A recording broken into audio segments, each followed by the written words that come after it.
Dans cette vidéo, je vais t'expliquer le contexte engineering pour tes agents IA et comment tu peux l'utiliser à ton avantage pour construire toi aussi des systèmes robustes qui vont fonctionner en production. Si tu es une entreprise et que tu souhaites implémenter des automatisations ou même des agents IA en production et qu'ils soient à la fois sécurisés et en plus de ça scalables, je t'invite à prendre un rendez-vous dans la description. Si tu ne me connais pas, je suis Benoît et avec mon associé Quentin, on a créé l'une des communautés numéro 1 sur les agents IA et on partage toutes nos ressources dessus. Maintenant, on est parti directement dans la vidéo. Alors, qu'est-ce que le contexte engineering? Pour te la faire simple, les agents IA, et tu le sais très bien, ont besoin de contexte pour interagir avec leur environnement, pour réaliser la tâche dans laquelle ils ont été attribués au départ. Et pour cela, ils utilisent tout le contexte qu'ils peuvent avoir. Finalement, tu pourrais résumer le contexte engineering en l'art de remplir la fenêtre de contexte, je vais t'expliquer ce que c'est, sur un LLM avec juste les bonnes informations pour la prochaine étape ou la prochaine tâche à réaliser. Car, tu le sais très bien, les agents IA ont un but précis, ils doivent mener une action et la réaliser sur un environnement donné. Et pour ce faire, il faut bien le guider dans chacune des étapes pour le procéder. Pour te la faire plus simple et faire une analogie avec le système informatique, j'aime bien la comparaison que fait Andrzej Karpathy sur le fait qu'un agent IA peut être considéré comme un OS. Alors, si tu ne sais pas ce que c'est un OS, c'est simplement un système d'exploitation qui va diriger toutes les applications qu'un ordinateur peut avoir. Et ça peut être au niveau du processeur, justement, mais aussi de la RAM et tous les composants en hardware que peut avoir un ordinateur. Et si on suit cette analogie-là, alors on peut se dire que le LLM, donc le cerveau qui va gérer et opérer sur un agent IA, peut être considéré comme le processeur, ici, gardant cette analogie, et la RAM comme la fenêtre de contexte qu'on a fournie, hop, qu'on fournit à chacun des LLM. Alors, si tu ne sais pas ce que c'est une fenêtre de contexte, il faut savoir que chacun des LLM que tu choisis aujourd'hui ont une fenêtre de contexte qui est limitée, tout comme la RAM de manière physique aujourd'hui. Et donc, le fait qu'elle soit limitée implique justement que nous devons associer et envoyer dans cette fenêtre de contexte que les bonnes informations pour que l'agent IA fasse la tâche dont il a été programmé au départ. Généralement, tu peux avoir une fenêtre de contexte assez large selon le modèle, notamment les modèles Gemini, mais tu peux être très vite limité à 200 000 tokens. Tu vois bien qu'il y a une limitation fixe, justement comme la RAM, de manière physique.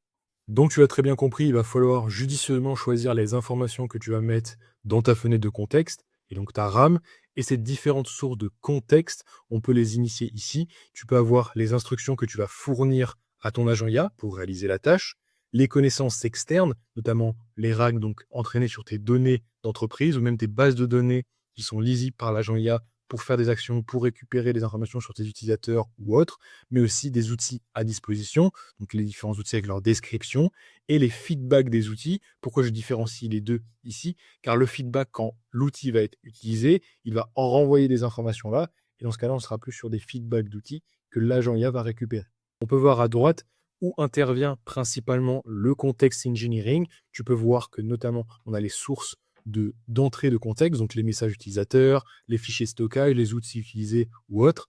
Et toutes ces informations-là vont arriver dans le contexte window, donc la fenêtre de contexte, la RAM dont j'ai fait l'analogie juste avant. Et on peut voir que le LLM est le processeur qui va gérer tout ça.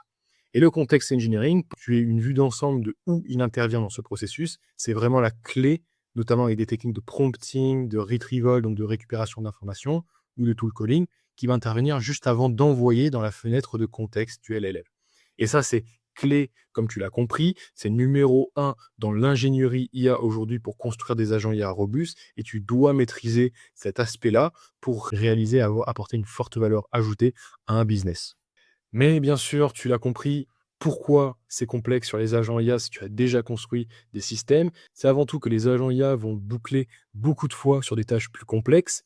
Il faut savoir que tu peux faire une liaison sur un nain qui lit et qui envoie un message au LLM. Il va réaliser des actions sur l'environnement dans lequel elle était fournie, que ce soit ta boîte mail, etc. Et en fonction de ce qu'il a réalisé, il va te faire un feedback. Il va le renvoyer et ça, il faut le stocker quelque part. Et ça, le LLM peut être très vite limité, notamment dû au fait que ça va utiliser énormément de tokens de stocker toutes ces informations-là. S'il y a des tâches complexes, il va devoir performer beaucoup plus de raisonnement, d'action pour des tâches complexes. Et ça peut très très vite dépasser la limite qui peut être de 200 000 tokens ou autre. Alors tu vas me dire que tu peux totalement utiliser un modèle Gemini, mais il faut savoir que déjà de 1, les modèles LLM n'ont pas le tool calling forcément, donc il ne peut pas appeler des outils. Deuxième point, même si il a une fenêtre de contexte beaucoup plus large, ça ne peut pas dire qu'il ne peut pas halluciner en fonction du contexte qu'on le fournit. Donc ça, c'est 2 choses à différencier et je veux bien que tu comprennes ça. Comme je te l'ai mis en bas, je viens de te l'expliquer, mais imaginons qu'au premier tour, tu envoies un message utilisateur, le LLM va faire, enfin l'agent IA, pardon, va appeler un outil, il va te faire un feedback sur cet outil-là et il va envoyer un message système. Mais au deuxième tour, il a stocké quelque part ces informations-là. Donc tu vois très vite qu'il doit potentiellement récupérer ces informations du tour 1, envoyer et faire d'autres actions sur le message utilisateur s'il a besoin d'une autre action. Et tout ça, il le stocke un peu quelque part. Et tu vois très vite qu'on dépasse la limite de token, surtout si on est sur du texte, surtout si on est sur des tâches beaucoup plus complexes. Pour faire simple, j'aime bien le tweet de Drew Browning qui parle de context bloats. Ce qu'on dit, c'est une bulle finalement de contexte que pourraient avoir les agents IA en fonction des tâches complexes. Et il différencie 4 aspects du contexte où le contexte pourrait rater. Alors, le context poisoning, c'est quand une hallucination rentre dans le contexte. Donc, comme je te l'ai dit, même avec un LLM, il peut halluciner même s'il a tout le contexte. Et ça, il faut faire très attention car il peut faire de mauvaises actions ou même derrière faire des choses que tu ne voudrais pas, notamment lire, écrire dans les bases de données. Il faut ajouter une sécurité à ce niveau-là. C'est très important. Ensuite, on a le context distraction, c'est quand le contexte dépasse l'entraînement. Il faut savoir qu'aujourd'hui, tu peux prendre un LLM qui soit open source ou autre et le fine-tuner, c'est-à-dire l'entraîner sur tes spécificités, tes actions spécifiques que tu voudrais mettre en place avec des LLM.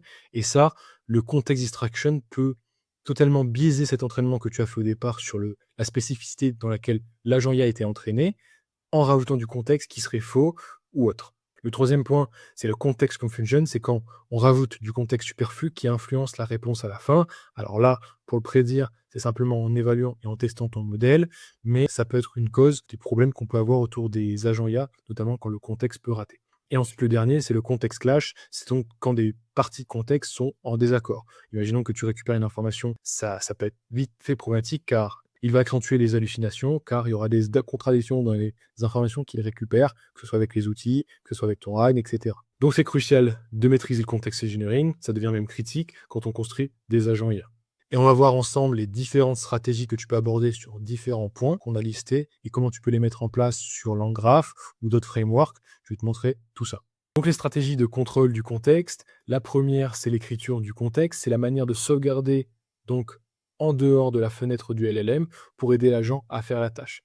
Comme je te l'ai dit, elle est limitée et donc il faut essayer de limiter les informations pertinentes à ajouter dans la fenêtre de contexte. Le deuxième point, c'est la sélection de contexte. On va envoyer uniquement les informations associées pour réaliser la tâche que l'LLM et l'agent IA a été donné de réaliser. Le troisième point, c'est la compression de contexte. Donc là, on va retenir uniquement les tokens et informations requises pour la tâche. Là, ce qui différencie, c'est qu'on va agréger et instrumentaliser les informations du contexte et les agréger dans la prochaine itération qu'on pourra avoir avec l'agent IA. Donc là, c'est une synthèse qu'on va faire. Je vais te montrer tout ça, tu vas mieux comprendre.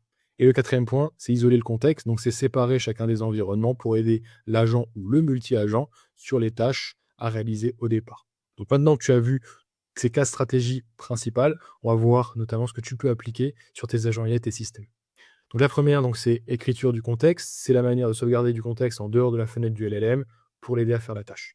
Alors, il faut savoir que le concept principal des agents IA, c'est de le comparer à ce qu'un humain ferait pour résoudre une tâche. C'est souvent cet aspect-là qu'on utilise sur la mémoire ou même la manière de réaliser et résoudre des tâches. On prend souvent exemple sur les humains. Le but principal étant d'avoir un système qui est le plus fidèle à l'intelligence qu'on aimerait avoir, donc l'intelligence humaine, et c'est pour ça qu'on se base principalement sur la manière de résoudre, la mémoire et le cerveau humain. Donc, on met en place des systèmes, on compare à ce que font les humains. Donc, les humains résolvent des tâches en prenant des notes et en se rappelant des choses pour le futur liées à cette tâche. Et ces concepts sont appliqués autour des agents IA, notamment avec un système qu'on appelle le block-note, Scratchpad en anglais, où là, on va mettre à disposition un carnet, hop, un petit carnet vide au départ, et l'agent IA, lui, va écrire à chaque fois ce qu'il a fait et réalisé. Par exemple, il a pris l'outil 1, hop, il l'a mis, il a eu un résultat et il le stocke quelque part.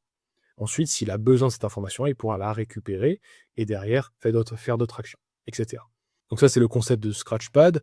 Si tu fais beaucoup de notes, tu sais exactement ce que c'est. Et ensuite, on a ce rappeler avec la mémoire et les systèmes qu'on peut mettre en place. Donc là, on va voir ça dans la slide juste après.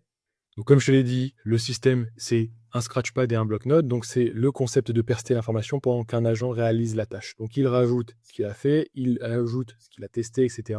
On a un exemple concret avec le multi-agent de Researcher. Je t'invite à regarder le post de Anthropic. Ils ont mis en place un système avec un agent ou un sous-agent qui était le lead researcher, qui commence par penser à l'approche du plan. Il va le sauvegarder quelque part, que ce soit un TXT, un objet ou peu importe. Il va sauvegarder ce plan dans sa mémoire et donc ça le permet de sauvegarder le plan qui a été généré au départ hors de la fenêtre de contexte qui est limitée selon le modèle. Ici, ça va être 200 000 tokens sur celui qui est utilisé. Donc, c'est super, ça permet de retenir le plan et derrière de faire des actions et même avoir des agents, des sous-agents qui vont récupérer ce plan-là pour réaliser les tâches. Donc comme je te l'ai dit, on peut soit le mettre dans un fichier externe ou dans un objet data runtime. On verra que c'est facile de le faire avec LangGraph, une framework de création d'agents créée par l'écosystème Lang. Et le deuxième point, c'est la mémoire. Il faut savoir qu'aujourd'hui, ChatGPT, Cursor, Windsurf génèrent automatiquement leur propre mémoire. Tu peux voir qu'en bas, en fait, finalement, ils vont s'entraîner sur les anciens agents, modèles qu'ils ont eu, et ces feedbacks, ils vont les stocker dans une mémoire existante. Et en fonction des actions et des nouvelles choses qui vont apparaître dans les actions que tu vas faire, donc le nouveau contexte qu'il récupère en fonction de ce que tu fais, en fonction des messages utilisateurs, il va le centraliser et écrire dans cette nouvelle mémoire. Donc la mémoire existante va être agrégée d'informations de contextes supérieurs qui vont être stockés soit sur une base de données ou autre part, mais l'idée est de le stocker hors de la fenêtre de contexte et de ne récupérer que ce qui est relevant, donc important, au niveau de la tâche, au moment où l'agent IA réalise la tâche. La deuxième stratégie, c'est la sélection de contexte. Donc, c'est n'envoyer que dans la fenêtre de contexte, les LLM, les informations qui aident l'agent à réaliser la tâche. Donc, comme je t'ai dit, on peut notamment stocker les appels d'outils dans le Scratchpad ou même l'état de conversation avec LangGraph. Et dans la mémoire, comme je te l'ai dit, on se compare exactement à comment l'humain fonctionne sur sa perception de la mémoire pour réaliser une tâche. Et dans ce cas-là, on a différents types de mémoire dont il faut avoir juste après dans la slide. Donc le few-shot examples, qui est la comparaison qu'on met en place, ou des systèmes et des stratégies qu'on met en place pour imiter ou minifier la mémoire épisodique. Et ensuite, on a les instructions, donc le système prompt. Ça, c'est la mémoire procédurale pour faire une comparaison avec en lien avec l'humain, comment il réagit, et les faits, donc la mémoire sémantique. On va voir ensemble tous ces points-là, mais c'est important que tu comprennes ce système et ses fonctionnements de différents types de mémoire. Donc voilà le tableau des différents types de mémoire. Il faut savoir que tu as sûrement déjà utilisé Cursor ou Claude Code si tu es un développeur, et le stockage et l'instruction dont je parlais juste avant peut être résumé en des rule files ou des cloud.md, donc qui sont stockés hors du périmètre de fenêtre de contexte de l'agent. Pour commencer, le premier type de mémoire, c'est la mémoire sémantique dont on parlait, c'est tout ce qui est sauvegarde de faits. En comparaison avec l'humain, c'est les choses qu'on apprendrait à l'école seraient une mémoire sémantique. Sur l'agent, comment ça correspond? C'est les faits sur l'utilisateur. Si par exemple, on a un système qui récupère des informations sur l'utilisateur pour faire du choix de produits ou autre, ça c'est quelque chose qu'il va le stocker en mémoire sémantique. Le deuxième point, c'est la mémoire épisodique, c'est quand on sauvegarde des expériences. Donc là, c'est quand toi ou moi, on vit des choses et on va expérimenter dessus. Et ça, on va garder ce qu'on a fait en contexte. Donc là, on teste des choses, on va expérimenter la vie, entre guillemets.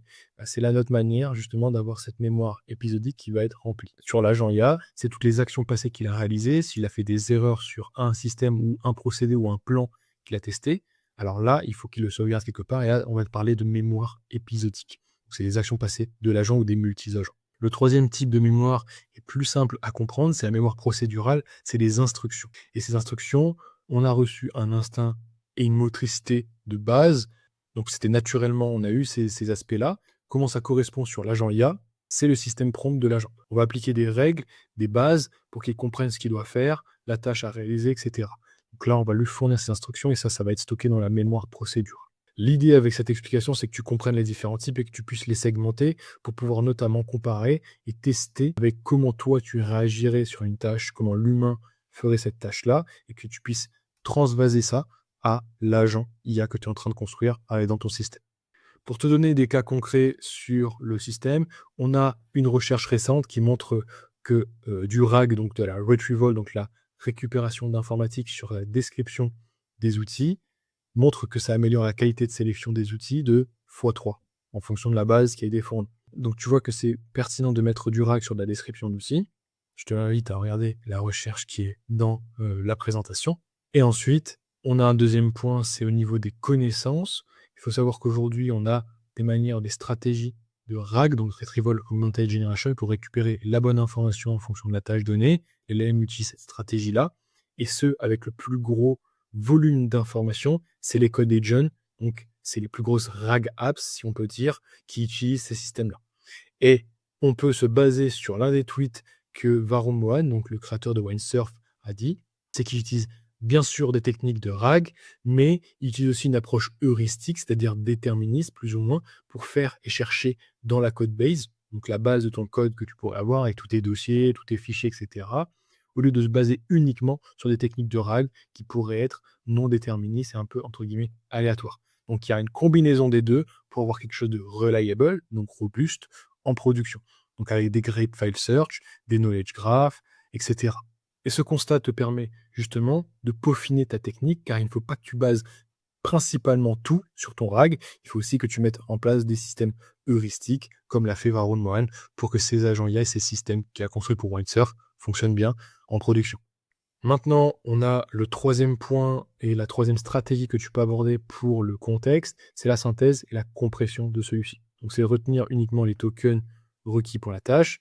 La première méthode, c'est de synthétiser. Il faut savoir que Claude Code fait ce qu'on appelle l'auto-compact. Je t'invite à regarder ça pour gérer le coût efficacement de leur modèle et récupérer que le contexte. On peut aussi, avec des stratégies de synthèse du travail complet des agents IA, tu peux le voir à droite que, imaginons qu'un agent reçoit une tâche, il va le découper. Donc là, ça peut être un agent planificateur. Il va découper cette tâche en plusieurs sous-tâches où les agents IA vont infecter et utiliser des systèmes pour les réaliser.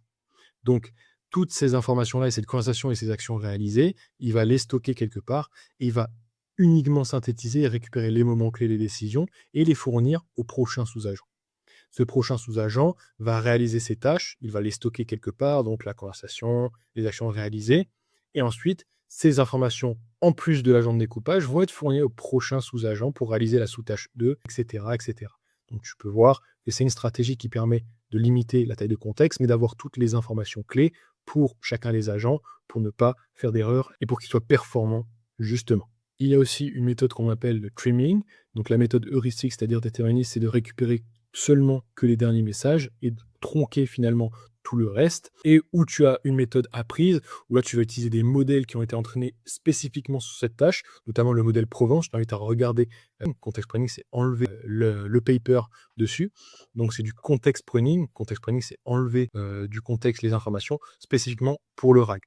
Donc là, c'est des modèles qui ont été entraînés spécifiquement à cette tâche-là de context pruning pour le RAG. Donc ça va permettre justement d'enlever et de garder que les informations pertinentes et de pruner, synthétiser uniquement celles-ci pour du RAG. Pour la quatrième stratégie, l'isolation du contexte, c'est important que tu comprennes cela, car ça permet de séparer chacun des environnements de travail pour aider l'agent sur sa tâche. Donc là, je t'ai montré avec un multi-agent de recherche anthropique, où là, le plan est envoyé aux deux sous-agents, et ces deux sous-agents ont une fenêtre de contexte et un LLN défini. Donc, tu peux voir que ça permet, entre guillemets, de doubler la fenêtre de contexte, et en plus, ça permet, et je t'invite à regarder vraiment le papier sur le multi-agent de recherche anthropique, car chacun des agents ayant eu le plan vont pouvoir rechercher et faire notamment des actions sur ces informations qu'ils ont, et chacun va justement récupérer des informations différentes, va pouvoir réfléchir sur les tâches de manière différente, et ça, derrière, ça permet d'enrichir ce contexte global, car on aura plusieurs approches, car les agents ont été paralysés au départ sur des environnements différents. Et notamment, la sortie qu'il y aura après avoir synthétisé ces recherches de l'agent 1 et de l'agent 2. Pour que tu comprennes aussi, on utilise l'Angraph, on utilise souvent, et c'est la manière de faire, PyIdentic, qui est une framework pour sérialiser, c'est-à-dire valider les sorties des agents. On l'utilise pourquoi? Car on sauvegarde l'état avec des modèles, donc des conv state qui veut dire état, et ces états-là, on va pouvoir envoyer un maximum d'informations dedans, et en fonction de la tâche donnée, l'agent va pouvoir récupérer les valeurs d'une variable, etc. Et ça permet justement d'isoler ce contexte et le séparer de l'agent IA. De ne pas tout mettre tout de suite dans la fenêtre de contexte, comme je l'ai dit. Utiliser que l'information importante. Et donc, c'est la stratégie qu'on met en place avec des états de conversation, qu'on envoie des informations et l'agent IA le récupère quand il veut et quand il en a besoin. L'idée ici que je veux que tu comprennes, c'est vraiment une stratégie d'isolation pour ne récupérer que ce qui est important quand ils veulent faire une tâche précise. Le deuxième point, c'est isoler l'environnement. Alors, tu peux voir Hugging Face qui ont un modèle open source de Deep Research et comment il fonctionne. C'est justement comme cela, je vais t'expliquer. Alors, on a l'agent avec sa fenêtre de contexte et son LLM, son cerveau. S'il a besoin d'exécuter du code, il va ouvrir son propre environnement d'exécution du code. Donc là, c'est avec des frameworks qui existent aujourd'hui pour pouvoir exécuter du code. L'agent va interagir avec cet environnement spécifique au code. Il va générer des objets, que ce soit des images, des documents, des variables, des JSON, etc. Bref, tout ce que tu peux imaginer dans cet environnement-là. Et tout ce qui va être généré dans cet environnement va rester dans celui-ci. Donc ça permet notamment de pouvoir récupérer uniquement les informations quand il a besoin, au lieu de tout envoyer, toutes les exécutions de code, etc., dans la fenêtre de contexte qui est toujours limitée. Donc on ne retourne que les valeurs, les noms de variables s'il en a besoin. Donc là, tu vois qu'on isole bien la partie exécution, stockage de l'agent IA en lui-même, notamment sur des exécutions de code. Donc là, on a la recherche sur l'open source diffusion sur Hugging Face que je t'invite à regarder aussi. Maintenant, le dernier point dont je voudrais aborder avec toi, c'est comment le mettre en place sur LangGraph, qui est la framework principale pour construire des agents IA robustes, et comment tu peux appliquer toutes les stratégies dont je t'ai données avec le context engineering dans LangGraph. Le premier point, il faut savoir qu'il y aura une grande phase d'évaluation et de tracing. Il faut bien sûr que tu saches ce que le modèle a fait en fonction des systèmes que tu as mis en place, des stratégies.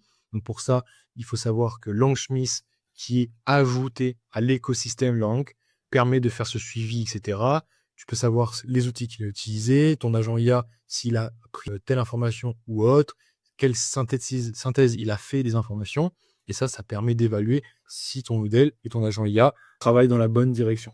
Parce que certes, tu vas pouvoir construire un agent IA qui est assez robuste pour une tâche au départ quand tu vas le développer, mais c'est vraiment en production face à des utilisateurs que tu vas voir si ton agent IA est robuste. Et tu vas, je suis sûr, devoir l'améliorer, changer les paramètres. Il faut savoir que tu vas toujours devoir améliorer ton agent IA en production, car tu n'auras jamais tous les cas possibles dès le départ.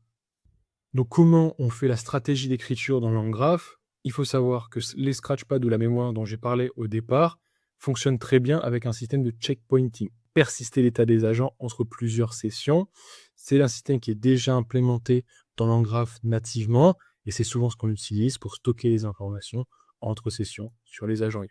Le deuxième point, c'est la mémoire long terme qui est aussi, elle, intégrée à LangGraph pour persister ce contexte entre plusieurs sessions d'agents IA. Et c'est exactement sur ces principes-là qu'on peut construire les stratégies dont je t'ai énumérées. J'invite à regarder le checkpointing sur LangGraph et le long-term memory ainsi que le short-term memory. LangGraph peut supporter. Maintenant, au niveau de la stratégie de sélection du contexte dans LangGraph, il faut savoir qu'au niveau des outils, tu as déjà des frameworks qui ont été développés, qui s'appellent LangGraph Big Tool, qui permet de choisir de manière sûre les outils en fonction d'une multitude d'outils. Car il faut savoir qu'aujourd'hui, même si ton agent est robuste, il a un système prompt solide, etc., si tu lui rajoutes 40 outils, il peut souvent, et même ça va être sûr, rater.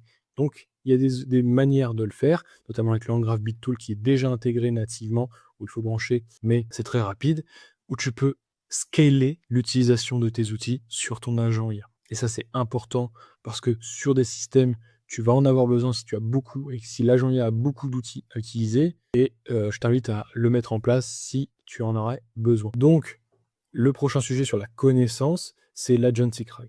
Pour te faire simple et t'expliquer l'Agentic RAG, ça va être un système avec un agent 1 et un agent 2. Hop. L'agent 1 reçoit une demande de l'utilisateur. Il va envoyer cette demande, donc cette query, comme on l'appelle, à l'agent 2. Hop. Cet agent 2, lui, aura accès précisément et pourra faire des actions sur des bases de données, que ce soit des bases de données vectorielles, principalement, avec du RAG, et il va récupérer cette query et faire sa question sur cette base de données. Ces informations vont être remontées à cet agent-là, mais la spécificité, c'est que lui, il va self-reflect, donc critiquer ce qu'il a récupéré en fonction de la requête utilisateur, comparer, et en fonction de ça, il va faire soit une redemander de l'information, soit modifier l'information, on va nous la transmettre, etc. Donc là, c'est un système d'agentic RAG, comme je te l'ai expliqué. C'est pertinent si tes systèmes de RAG ne sont pas au point ou tu aimerais avoir une boucle de critique plus importante. Et tu vois bien que ça intervient dans la sélection des informations au niveau du contexte.